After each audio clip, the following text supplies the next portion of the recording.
The message arrived on a Tuesday morning. It came from deep space, carried on frequencies that human scientists had never seen before. Within hours, every government on Earth had received the same transmission. The words were translated perfectly into every human language, as if the senders already knew everything about humanity. You have been noticed. You will send representatives to Nexus Prime. You will receive your terms.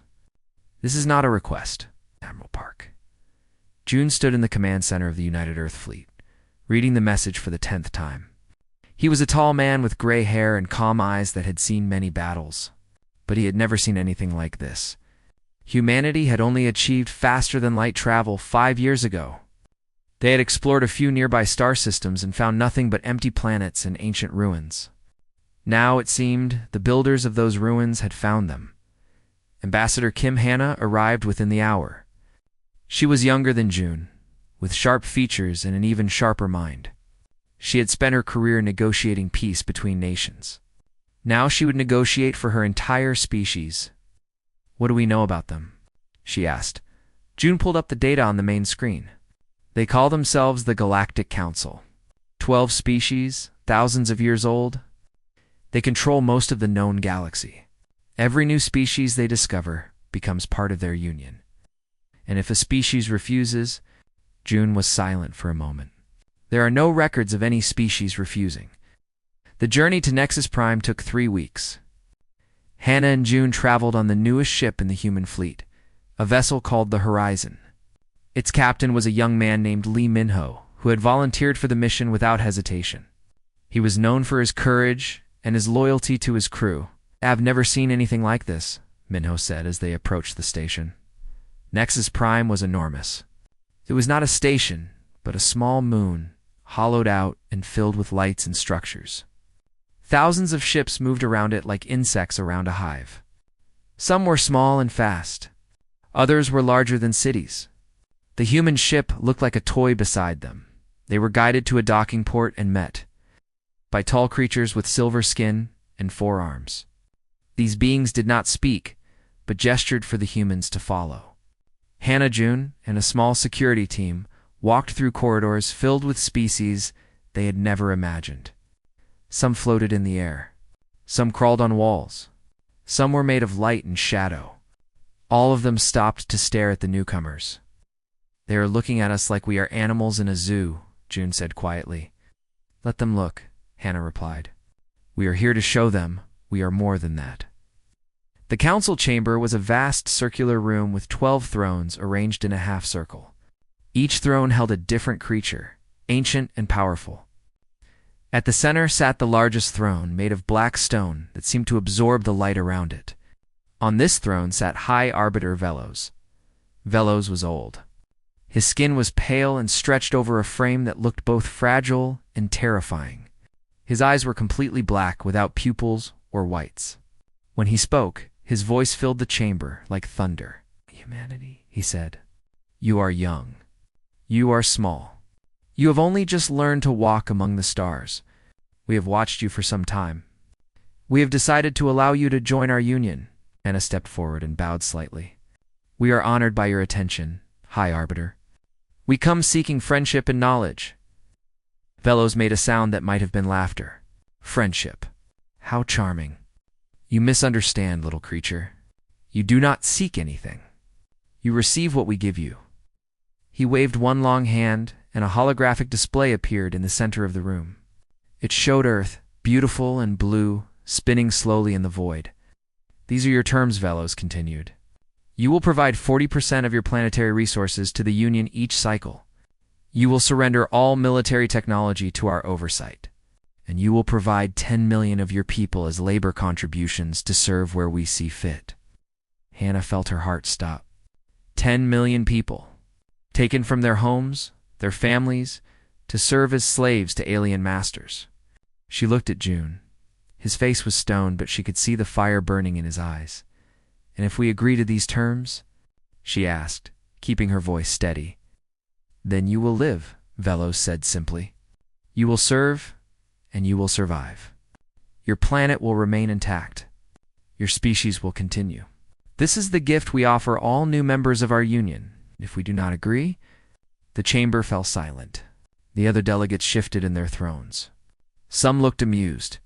Others looked hungry. Velos leaned forward, his black eyes fixed on Hannah. No species has ever refused. Those foolish enough to resist are removed. Their planets are burned. Their people are scattered. Their names are forgotten. We have done this many times. We will do it again, if necessary. He sat back and spread his hands. You have 30 of your solar days to consider. Return with your tribute, or do not return at all. This audience is over. The silver-skinned guards appeared and gestured for the humans to leave. Hannah wanted to speak, to argue, to fight, but June placed a hand on her shoulder and shook his head slightly. Not here. Not now. As they walked back through the corridors, Hannah noticed one of the delegates following them with his eyes. He was smaller than the others, with blue-green skin and a thoughtful expression. Unlike the others, he did not look at the humans with contempt. He looked at them with something else. Something like curiosity. On the ship, Minho was waiting for them. How did it go? Hannah looked at June, then back at the young captain. They want us to surrender everything. Our resources. Our weapons. Our people. And what did you tell them? Nothing yet, June said. We have 30 days to give them our answer. Minho nodded slowly. And what will that answer be? Hannah stared out the window at the massive station, at the thousands of ships, the power of an empire that had ruled the galaxy for thousands of years. She thought about Earth. She thought about her family. She thought about every human who had ever lived and died fighting for freedom. That, she said quietly, is what we need to decide. The ship turned and began the long journey home. Behind them, the Galactic Council waited, confident that humanity would kneel like every species before them. They had no idea what was coming. The news spread across Earth like fire. Every screen, every radio, every device carried the same message. The Galactic Council had given humanity a choice, surrender or die. 40% of all resources, all weapons technology. 10 million people taken as slaves. The price of survival was everything that made humanity free. For 3 days, the world argued. Some said they should accept. The aliens were too powerful. Their fleet was too large. Fighting would mean the end of everything. Others said they should negotiate. Perhaps the terms could be softened. Perhaps they could offer something else. But in homes and streets, in factories and farms, a different feeling was growing.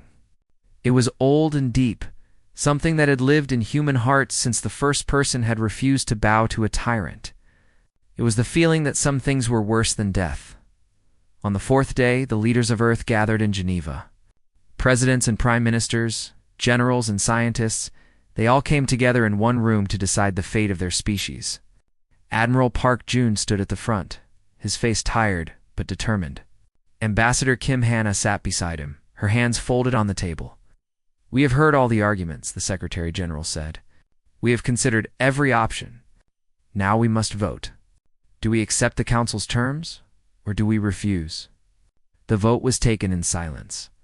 One by one, the leaders made their choice.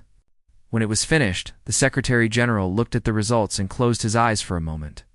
Then he looked at Hannah. The vote is clear, he said. You have your answer, Ambassador. Deliver it.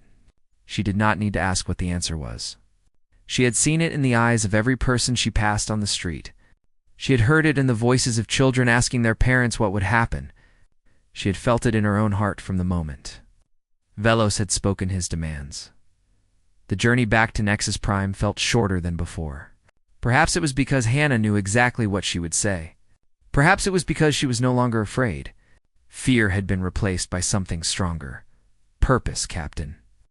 Lee Minho guided the ship through the traffic around the station. Are you ready? He asked.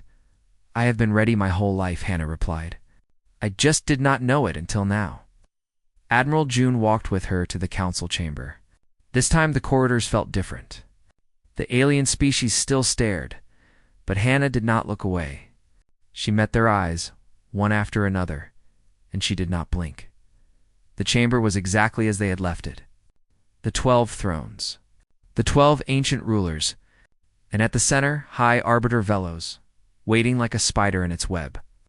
"You have returned," Velos said. His voice echoed through the chamber. "I trust you bring good news. I trust humanity has chosen wisely." Hannah walked to the center of the room and stopped. She was small compared to the massive aliens around her. She was young compared to beings who had lived for thousands of years.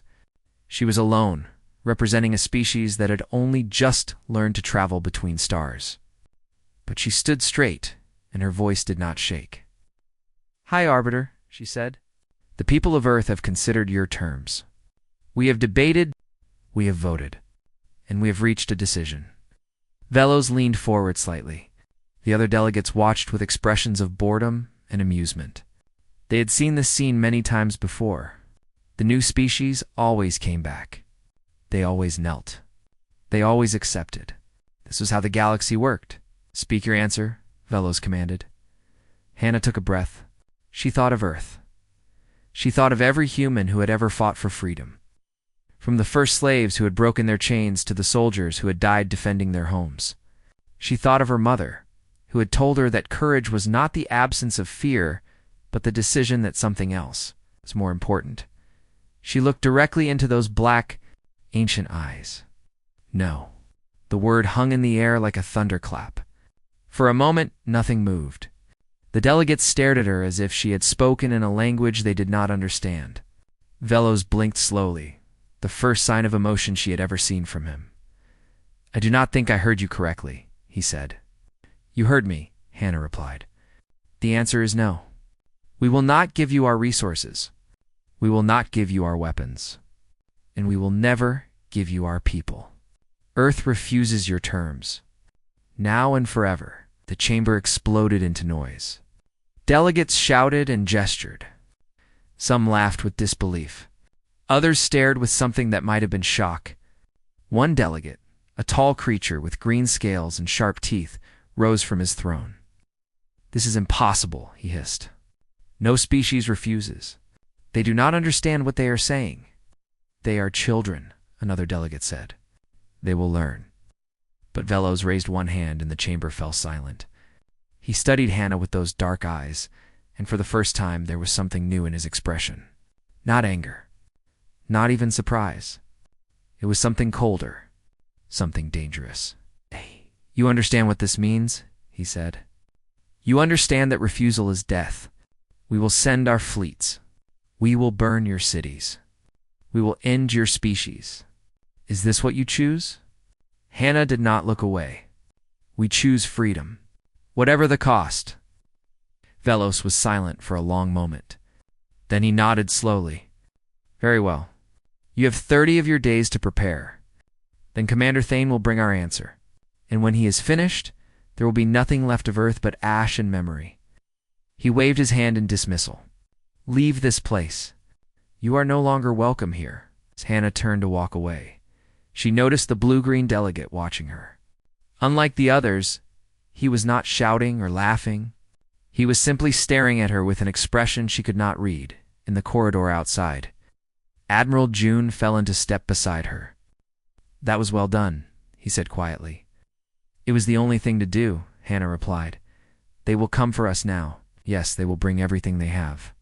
I know." June was silent for a moment. Then he smiled. A small and tired smile that held no fear. "Then let them come. We will show them what humanity is made of."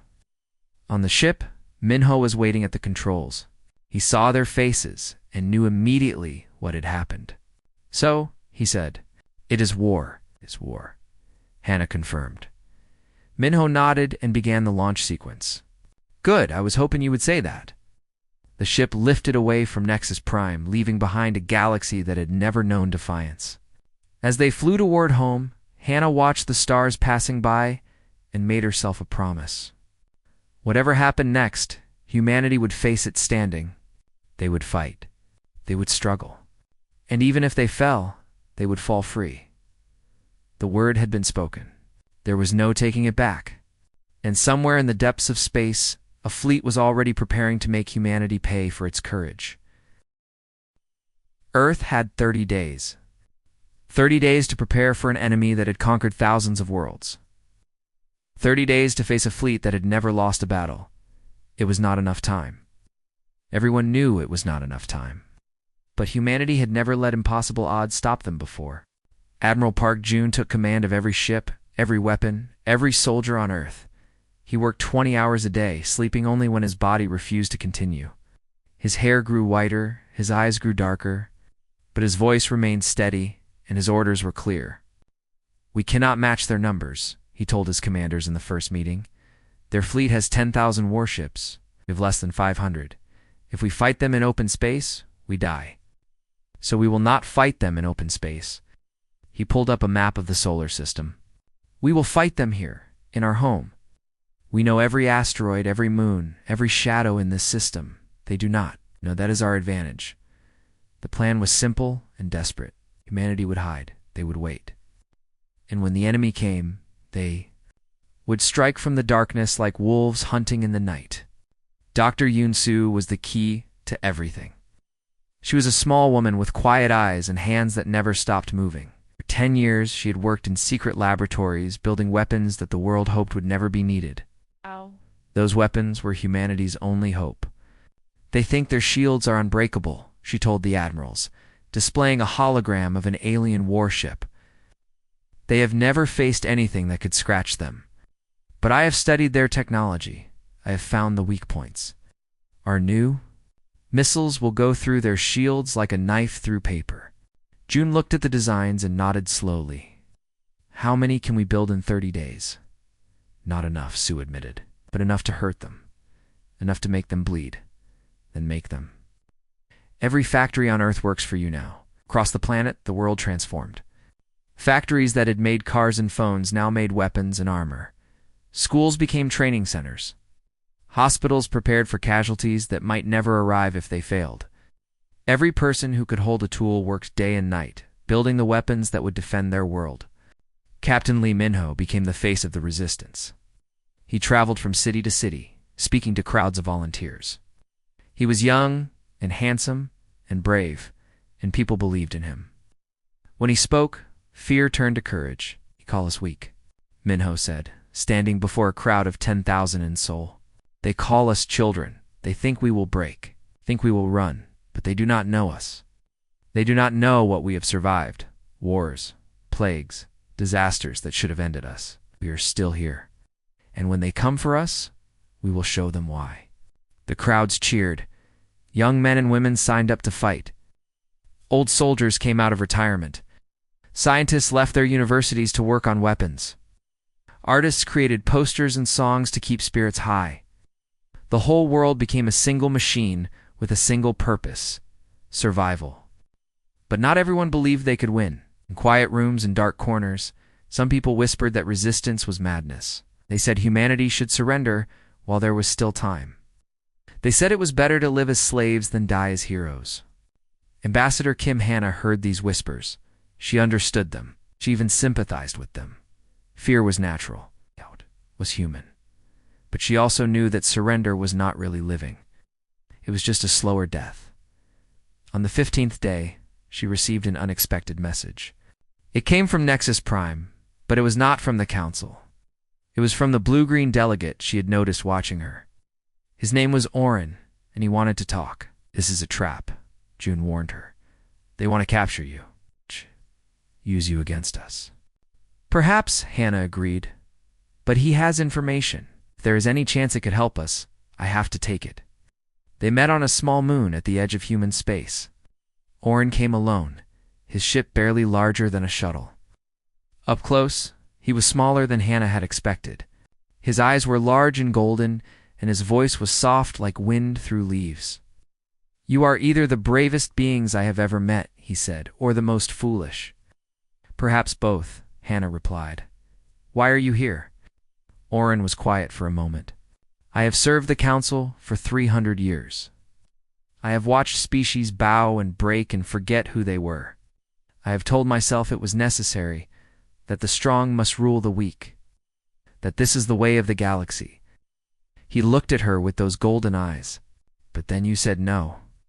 And I realized that I have never seen anyone say no and mean it. So you came to see if we were serious. I came to warn you." Commander Thane is bringing 10,000 ships. He thinks the battle will last one day. He thinks you will surrender as soon as you see his fleet. He is arrogant and cruel, and he has never lost. Hannah nodded slowly. Is there anything else? Orin hesitated. Then he reached into his robe and pulled out a small device. This contains information about Thane's fleet, ship positions, shield frequencies, attack patterns. It is not much, but it may help you survive a little longer. Hannah took the device and studied it. Why are you helping us? Because I want to see what happens, Orin said. Because you remind me of something I thought I had forgotten. What is that? Orin smiled, a strange expression on his alien face. Hope. He returned to his ship and disappeared into the stars. Hannah brought the device back to Earth and gave it to Dr. Yoon Soo. The information was valuable beyond measure. It revealed weaknesses in the enemy fleet that they could exploit. It showed patterns that they could predict. This changes everything, Sue said, her eyes bright with excitement. We can hurt them. We can really hurt them. On the 29th day, the preparations were complete. 500 human ships waited in the shadows of asteroids and moons. Missiles loaded with Sue's new weapons were ready to fire. Every soldier, every pilot, every citizen of Earth was ready to fight. Admiral June stood on the bridge of the horizon, looking out at the stars. Somewhere out there, 10,000 enemy ships were coming to destroy everything he loved. Admiral Minho said quietly, "The fleet report's ready." June nodded. Then we wait. The 30th day dawned, and on the edge of the solar system, the first enemy ships appeared like shadows against the stars. Commander Thane stood on the bridge of his flagship, the Eternal Judgment, and looked at the small blue planet on his screens. It was beautiful in a simple way, covered with water and clouds and the tiny lights of primitive cities. In a few hours, those lights would be gone forever. "The humans are hiding," his lieutenant reported. "We detect no ships in defensive positions, no weapons pointed at us. They must be preparing to surrender." Thane smiled. It was an ugly expression on his reptilian face. They finally understand. Send a message. Tell them to lower their defenses and await processing. Tell them resistance will only increase their suffering. The message was sent. Minutes passed. There was no reply. "Perhaps their communication systems are damaged," the lieutenant suggested. Perhaps Thane agreed. But something felt wrong. He had conquered many worlds, and he knew the signs of defeat. The silence. The fear. The desperate last messages begging for mercy. This silence was different. This silence felt like something waiting. "Send probes into the asteroid field," Thane ordered. "Full sensor sweep. I want to know every rock and shadow in this system." The probes launched and spread out through the darkness. One by one, they began to disappear. On the bridge of the horizon, Admiral Park Jun watched the enemy probes die on his screens. Each disappearance was a small explosion of light, quickly fading. The humans were good at hiding. They had spent a month learning every shadow, every hiding place, every angle of attack. "They know we are here now," Captain Lee Minho said. "They suspected," June replied. "Now they know. It changes nothing. We wait for them to come to us." Commander Thane stared at the readings with growing anger. 17 probes destroyed. No enemy ships detected. No weapon signatures. It's just silence and death. "They have hidden themselves well," his lieutenant said nervously. "Perhaps we should wait for reinforcements." "Reinforcements?" Thane laughed. "We have 10,000 warships. They have 500 at most. We do not need reinforcements. Need to show these creatures what happens to those who defy the Council. All ships advance. Standard attack formation. Destroy anything that moves." The fleet moved forward like a wave of metal and fire. 10,000 ships, each one larger than any human vessel, each one armed with weapons that could crack a planet. They entered the asteroid belt with the confidence of predators who had never known prey that could fight back. The first attack came from the moon of Jupiter. Human ships burst from hidden caves and tunnels, firing missiles that screamed through space at impossible speeds. The alien shields flared and held. The commanders laughed at the weak human weapons. Then the missiles hit. Dr. Yoon Soo had done her work well. The warheads were designed to find the weak points in alien shields, the frequencies that would cause them to fail for just a moment. That moment was enough. The explosions tore through 3 warships before the aliens understood what was happening. Impossible, Thane whispered, watching his ships die. Impossible. The human fleet attacked from every direction. It came from asteroids and moons, from the rings of Saturn and the clouds of Neptune. They were smaller and faster than the alien ships, and they knew the terrain. They struck and disappeared like ghosts in the darkness. Captain Lee Minho led the main attack force. His ship danced between enemy fire, always moving, never still. He fired missiles at engines and weapons ports, crippling ships rather than destroying them. A crippled ship was useless, but still blocked the path of others. Stay close to the asteroids, he ordered his pilots. Make them follow us into the rocks. They are too big to maneuver here. The alien commanders tried to adapt. They spread their formation, sent hunter ships after the human attackers, fired blindly into the shadows. But they had never fought an enemy like this. Every species they had conquered had stood in neat lines and waited to die. The humans fought like wild animals, unpredictable and vicious. Admiral June watched the battle from the horizon, giving orders that adjusted their strategy in real time. When the aliens defended one area, he attacked another. When they concentrated their fire, he scattered his forces. When they tried to retreat, he cut off their escape routes. They are learning, his tactical officer warned. They are adapting to our tactics. Then we changed tactics, June replied. Signal the reserve fleet. Execute Plan 7. Deep in the asteroid belt, 500 more ships appeared. They had been hiding for days, their engines cold, their systems silent. Now they powered up and joined the attack, fresh and ready, while the alien fleet was already damaged and confused. Commander. Thane watched his fleet crumble around him. Ships were exploding. Commanders were screaming for orders. The neat formation had become chaos. He had lost over 1,000 ships, and the humans kept coming. This is not possible, he said again and again. This is not possible.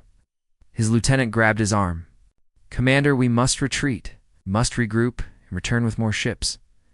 Thane wanted to argue, as he wanted to fight until every human was dead. But he looked at his fleet, burning and broken, and he knew the truth. He had lost. For the first time in his long career, he had been defeated. All ships, he said, his voice hollow with shock. Retreat. Full speed. Return to Nexus Prime. The alien fleet turned and ran. They abandoned their damaged ships, left their wounded behind, fled like animals escaping a fire. The humans chased them to the edge of the solar system, firing missiles at their engines, destroying stragglers who fell behind.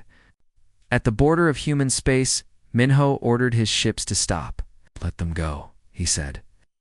Let them tell the Council what happened here.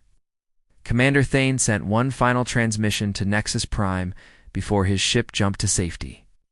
It was a single word, the same word the humans had used to start this war. Run. On Earth, the news arrived within minutes. The alien fleet had been broken. Humanity had won. The celebrations began immediately. People poured into the streets, laughing and crying and holding each other. They had faced annihilation and survived. They had told the galaxy no, and they had made it mean something. Admiral June did not celebrate.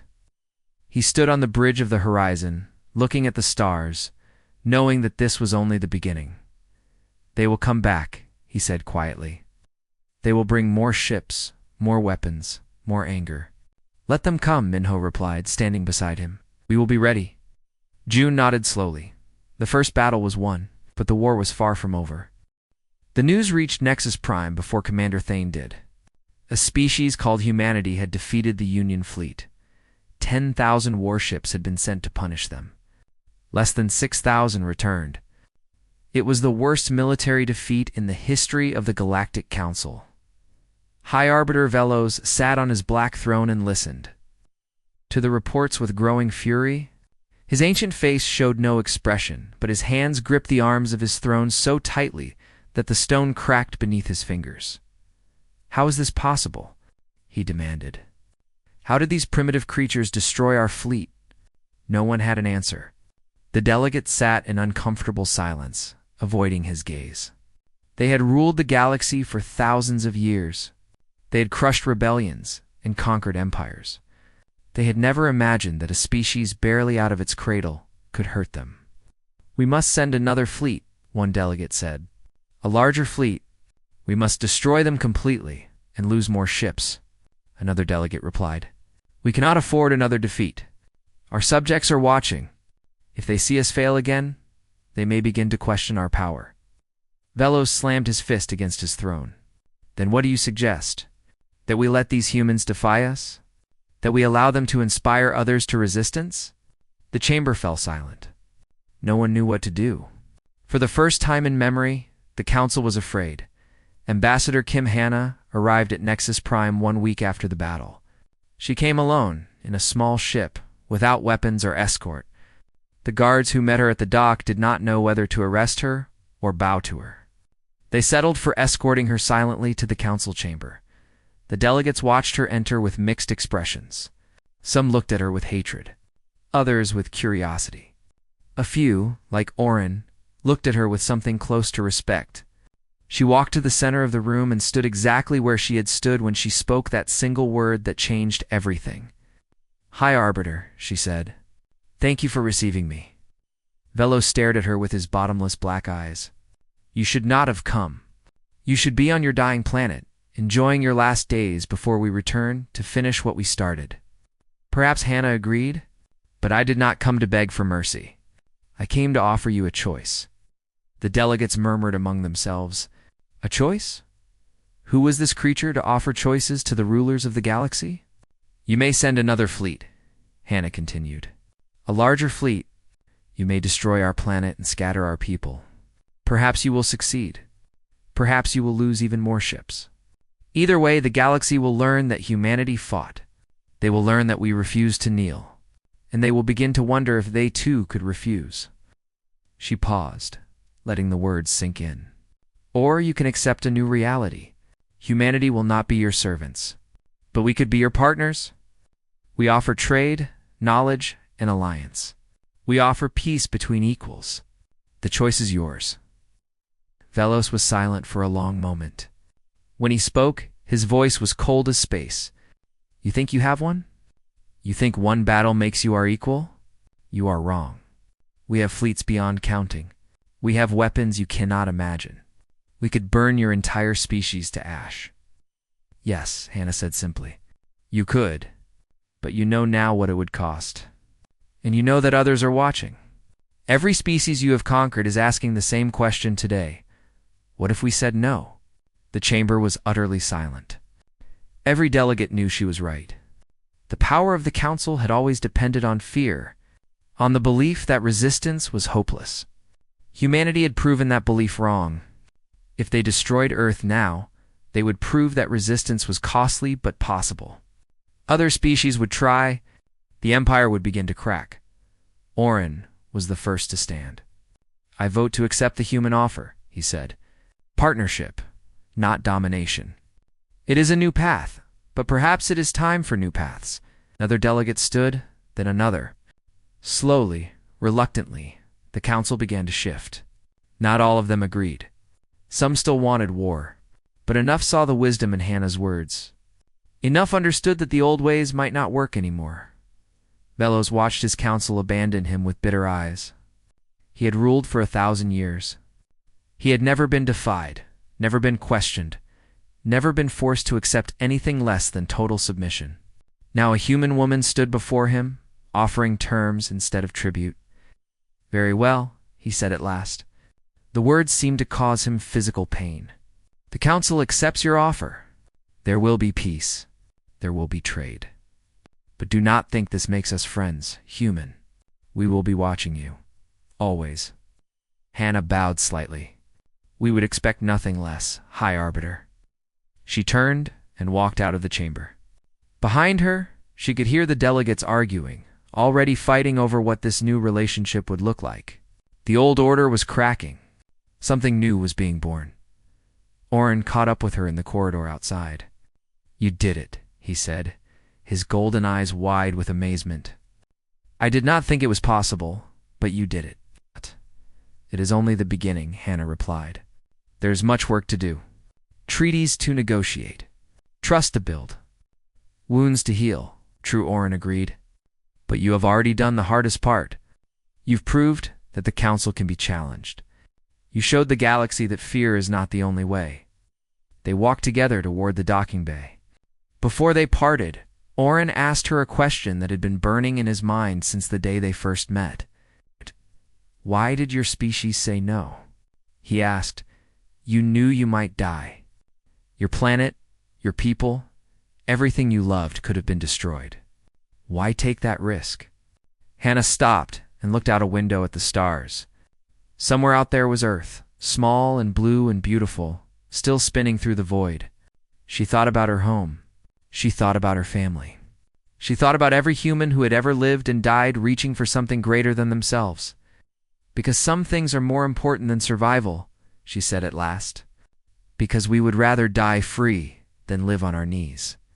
Because humanity has always believed that the future should be chosen, not given." Orin nodded slowly. "I think I am beginning to understand you," he said. Hannah smiled. "Give it time. We can be confusing." She boarded her ship and began the long journey home. Behind her, the galaxy was changing. The word had spread to every corner of known space.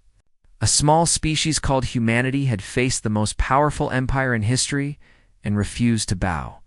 On 1,000 worlds, slaves looked up at the stars and began to hope. Tyrants looked over their shoulders and began to fear. The old order was ending and something new was taking its place. All because one species, small and young and foolish, had chosen to say a single word: no.